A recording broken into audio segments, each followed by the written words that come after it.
ఉండాలని మనం చేస్తూ ఎవరు వచ్చినా మరి ఆదరించేటటువంటి వారిగా ఉండాలి. మనం ఎన్ని కష్టాల్లో ఉన్నా నేను వాళ్ళలోన చూసింది ఏంటంటే బెంజమిన్ కానీ సన్ని కానీ రాజు కానీ అన్నులు ఎవరన్నా కానీ వాళ్ళు నేను అన్నులు అంటే వాళ్ళు బాగుపడుతుంది అంటే బాగోలేదు సంతోషంగా మాట్లాడతారు.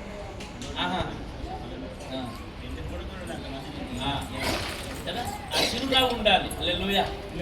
సంతోషం స్వీకరించే విధానం. అంకులు కూడా అంతే, రాజరత్న వంశ వాళ్ళు కూడా దేవుడు సన్నిధిలో ఉన్నారు.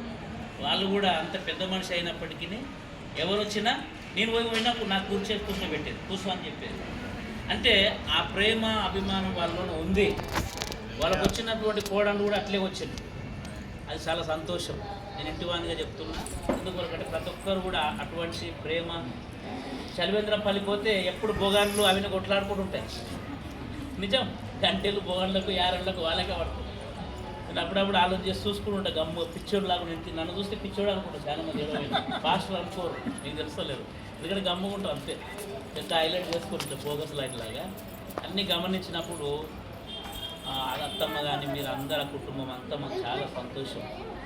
వివాహమైనప్పటి నుంచి చూస్తున్నా అన్ని కార్యక్రమాల్లో కానీ ఎక్కడ చూసినా కానీ అక్కడ కూడా మంచి ఇల్లుగా దేవుడు ఇచ్చాడు. దేవుడి స్తోత్రం కలుగును గాక. ఎవరు ఎక్కడున్నా కూడా దేవుడు అటువంటి కృపచేత ఆశీర్వాదం ఎందుకు ఇస్తుందంటే మనం దేవుని బిడ్డలుగా మనం ఉంటున్నాం, విశ్వాసం ఇచ్చిన వారిగా మనం ఉంటున్నాం. దేవుడు ముఖ్యంగా ప్రయాసములను చూశాడు. దేవుడు వారి కష్టం, ఒక ఇంట్లో కిరాయి ఉండాలంటే చాలా కష్టం.